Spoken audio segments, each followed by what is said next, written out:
Santé à vous, chers dégustateurs. Aujourd'hui, on va parler de vignes. Alors, je ne sais pas si vous avez l'occasion de vous promener de temps en temps dans le vignoble. Je ne sais pas si vous habitez une région viticole, peut-être.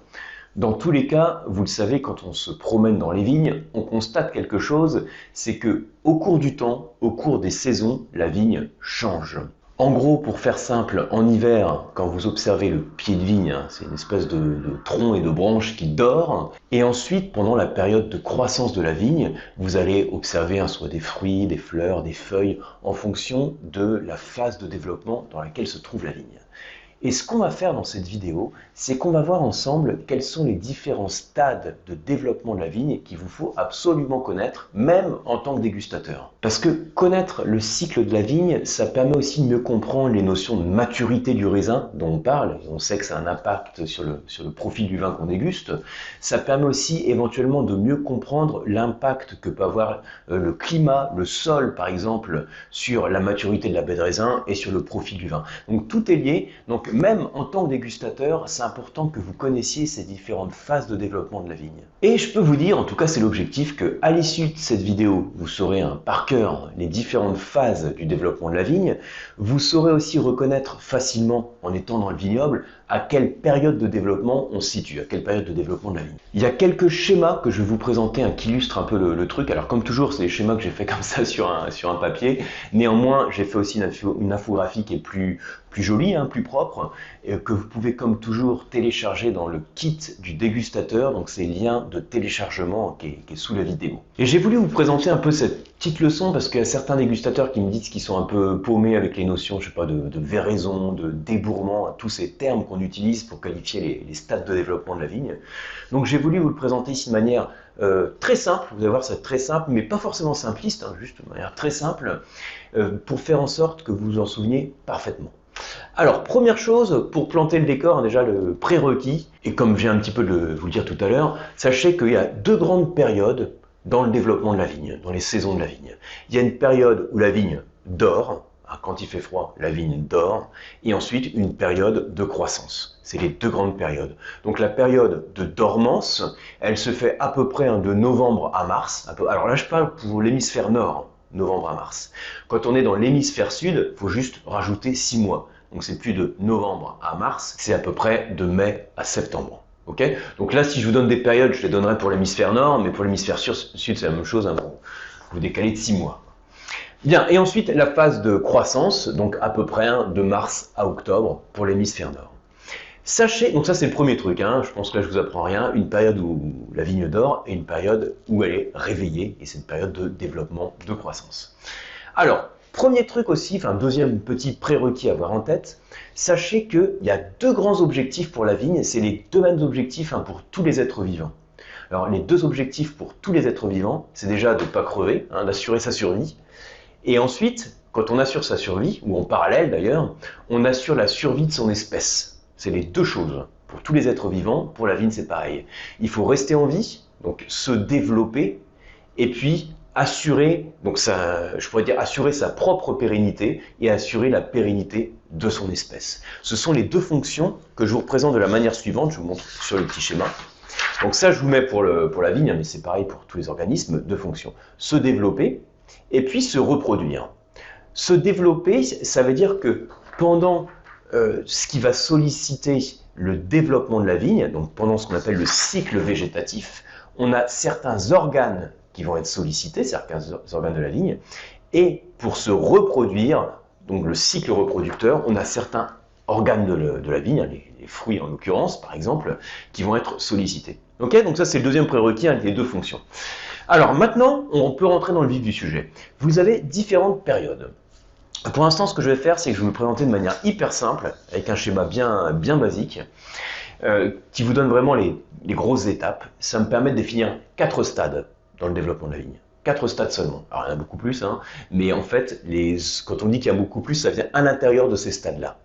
Donc c'est pour ça que je vous dis, mon objectif dans cette vidéo, c'est qu'à l'issue de cette vidéo, vous ayez en tête les différentes étapes. Donc je vous le présente de cette manière-là. Donc d'abord, la vigne se réveille. Je vais y revenir juste après, qu'est-ce que ça veut dire se réveiller? Elle se réveille.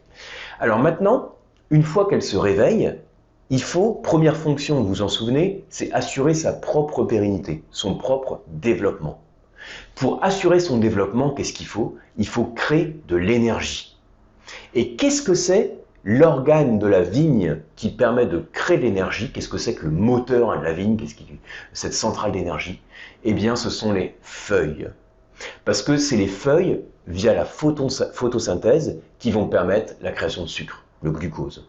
On sait que via la photosynthèse, on capte la lumière, on absorbe le CO2, le dioxyde de carbone, et on va créer de l'oxygène et du glucose, qui est l'énergie dont va avoir besoin la plante, la vigne en l'occurrence, pour se développer, et puis assurer aussi le cycle reproducteur. Ça, on va dire que c'est la première étape. Quand on se réveille, il faut développer quelque chose qui va nous permettre de fournir l'énergie, donc c'est les feuilles. Donc c'est la première étape, je le représente comme ça. On a d'abord le réveil. Première chose, développer ses feuilles. C'est la première étape. Donc là, on assure la partie cycle végétatif que je vous ai dit ici. On va pouvoir créer son énergie. Donc maintenant, on va tout de suite passer en parallèle à développer ce qui va nous permettre de nous reproduire. Et donc là, on arrive sur les étapes suivantes, que sont, il va falloir faire des fruits, hein. Le but du fruit, c'est de se reproduire, et pour ça, on passe par des fleurs. Donc, première étape, les feuilles, on fournit l'énergie. Deuxième étape, avoir des fleurs pour avoir des fruits. Ok? Donc là, on arrive au bout du cycle. On a réussi à créer les fruits, ce qui était le but de la vigne pour assurer la pérennité de l'espèce. Et maintenant, on va rentrer à nouveau dans le repos hivernal. Mais, comme son nom l'indique, quand on rentre dans le repos hivernal, eh ben, il va faire froid et la vigne va devenir vulnérable. Donc là, on revient sur la fonction, il va falloir faire attention de ne pas crever pendant l'hiver. Et donc, on a perdu les feuilles, on perd les fruits. Ça veut dire aussi que s'il y a des petites branches, ce qu'on appelle des rameaux, hein, petites branches, les parties vertes des rameaux, le problème des jeunes branches, si vous voulez, c'est qu'elles sont vulnérables. Et pour qu'elles résistent au froid, il faut qu'elles deviennent dures. Donc, au début, elles sont tendres, elles sont vertes et tendres, et il faut qu'elles deviennent dures et marron. C'est ce qu'on appelle se lignifier. Elles vont donc devenir du bois. Et c'est pour ça que je présente les 4 grandes étapes de la manière suivante. Alors, vous ne verrez pas présenté de cette manière-là, mais par expérience, j'aime bien vous le présenter comme ça parce que je sais que vous le retenez tout le temps de cette manière-là. Donc, première étape, les feuilles, pardon, c'est ici les feuilles. Donc là, on a notre centrale énergie, on peut fournir le glucose à l'espèce, hein, à la vigne. Donc là, c'est la partie cycle végétatif. Et ensuite, on va pouvoir assurer la pérennité de l'espèce. Donc, on va créer d'abord les fleurs, puis les fruits.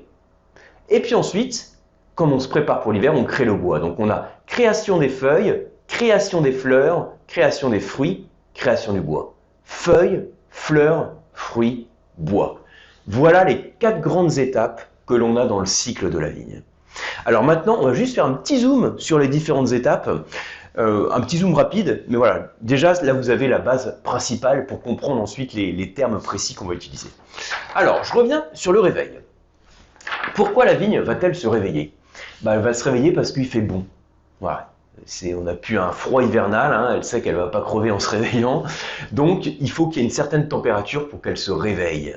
Cette température, c'est ce qu'on appelle le zéro de végétation. Donc pour la vigne, c'est 10 degrés. Quand on arrive à une température moyenne de 10 degrés, c'est le signal pour la vigne qu'elle peut se réveiller. Et qu'est-ce qu'elle fait quand elle se réveille? Eh bien, elle active la circulation de la sève. Et là, alors, on a donc la sève, hein, qui est stockée dans les réserves, dans les racines. Et c'est les racines qui vont pousser la sève vers la vigne. Et donc, ces racines, comme elles poussent, c'est ce qu'on appelle la poussée racinaire. Et en remontant, cette sève va éventuellement s'écouler au niveau des plaies de la vigne. Je fais référence à la taille d'hiver qui est effectuée par le vigneron. Et à l'endroit de la taille d'hiver, on peut avoir un écoulement de la sève. C'est ce qu'on appelle des pleurs. Je vous mets une petite image en fond, hein. Mais voilà, c'est pour ça que je vous ai mis ici. Ce qui caractérise le réveil de la vigne, c'est cette poussée racinaire qui active la circulation de la sève et qui crée éventuellement un écoulement de sève au niveau des plaies. C'est ce qu'on appelle les pleurs. Et puis ensuite, le deuxième terme à connaître, c'est ce qu'on appelle le débourrement. Donc c'est à peu près vers le mois de mars-avril, hein, dans l'hémisphère nord. Donc là, ce qu'il faut, c'est que le bourgeon de la vigne se réveille. Le bourgeon qui dormait va pouvoir se réveiller parce qu'en fait, tout ce qui va partir de la vigne, c'est-à-dire tout ce qu'on a parlé ici, donc d'abord hein, les rameaux qui portent les feuilles, et puis ensuite fleurs, fruits, tout est porté par le rameau qui naît d'un bourgeon. Le bourgeon, c'est en fait un embryon de rameau. Donc, premier truc, donc quand on a suite aux pleurs, c'est qu'on va avoir ce qu'on appelle le débourrement, qui correspond au moment où le petit duvet qu'on a sur le bourgeon, ce qu'on appelle la bourre, donc le petit duvet, apparaissent. Donc la bourre, d'où le terme débourrement, vous aviez compris. Donc là, on est au début, on s'est réveillé, il y a eu les pleurs, le bourgeon qui apparaît, le débourrement, et ensuite, une fois que ce bourgeon est là, je vous ai dit c'est un embryon de rameau, le rameau, il va pouvoir se développer. Et en pratique, alors vous avez d'abord une petite pointe verte qui se dégage, et une fois que ces feuilles sont dégagées, vous allez avoir le rameau qui va pouvoir apparaître. Donc ensuite, on aborde ici donc le stade 2, la fleur. Donc là, on a ce qu'on appelle les boutons floraux, c'est l'initiation florale. Et là, comme je vous disais, donc là on était pour les feuilles sur le cycle végétatif, et là ça c'est le début du cycle reproducteur. Donc ça c'est ce qu'on appelle, je vous l'ai mis ici, la floraison. Okay, donc là on est à peu près vers le mois de mai pour l'hémisphère nord.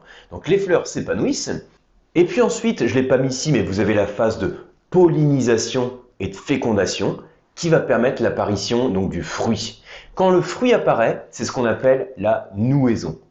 Alors au début, le raisin il est tout petit, c'est ce qu'on appelle le stade petit pois, et puis ensuite il va grossir, gonfler et gagner en maturité. Donc là, on arrive sur le développement du fruit. Quand on dit que le raisin mûrit, ça veut dire qu'il devient plus sucré et moins acide. Pour les raisins rouges, donc qui sont initialement verts, quand ils sont pas à pleine maturité, ils vont changer de couleur, et les raisins blancs vont devenir plus pâles. Et en fait, ce changement de couleur qu'on a dans les raisins, c'est ce qu'on appelle la véraison, donc vers le mois d'août. Donc moi, je vous l'ai mis ici le terme, pour vous donner aussi quelques termes clés. Alors, je sais plus où je l'ai mis du coup, ici, voilà, pour vous donner quelques termes clés.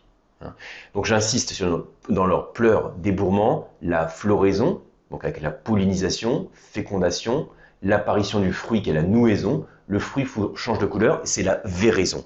Et ensuite, on va pouvoir récolter. Et donc là, on peut clôturer, une fois qu'on a notre fruit bien mûr, on clôture le cycle reproducteur. Et là, comme je vous disais tout à l'heure, on a le bois qui va commencer à devenir plus dur, se lignifier pour devenir aussi plus résistant. Donc les réserves de glucose, le glucose qu'on avait, va se stocker dans les racines. Pendant l'hiver, il va être stocké dans les racines. Et ensuite, on recommence le cycle. Donc là, on a préparé, grâce au bois, ce qu'on appelle l'aoutement, l'aoutement, quand le bois apparaît. Et puis ensuite, grâce au bois, la vigne devient plus résistante et elle peut passer la période de repos hivernal jusqu'au réveil à l'année d'après. Alors je l'ai dit, je le répète, quand on arrive en hiver, c'est la vigne, elle crève pas en hiver, c'est une période de dormance. Donc la vigne est encore vivante, c'est vrai quand on la voit qui se dépouille complètement comme ça, c'est presque une petite mort d'observer la vigne comme ça. Et pourtant, il y a de la vie qui est cachée dans ce cep de vigne qui dort. Il y a en fait des petits bourgeons, des petits excroissances brunes qui sont des bourgeons qui dorment, ce qu'on appelle des bourgeons latents. Et c'est eux, ensuite, au printemps d'après, quand je parlais du débourrement, qui vont à nouveau se réveiller quand ils vont avoir, suite à la poussée racinaire, l'activation de la sève au moment du zéro de végétation. Donc voilà pour les grandes étapes. Alors je rentre pas du tout sur les calendriers des vignerons, tout ça c'est pas le but ici, j'essaye de rester sur un format court pour ces petites leçons vidéo. J'espère que vous avez appris des choses et que vous avez maintenant en tête parfaitement les différentes étapes. Retenez les 4 stades qui sont finalement plein de logique et plein de bon sens. Le cycle végétatif, donc la feuille, et ensuite le cycle reproducteur, fleurs, puis fruits. Et ensuite on rentre dans le repos hivernal, donc bois.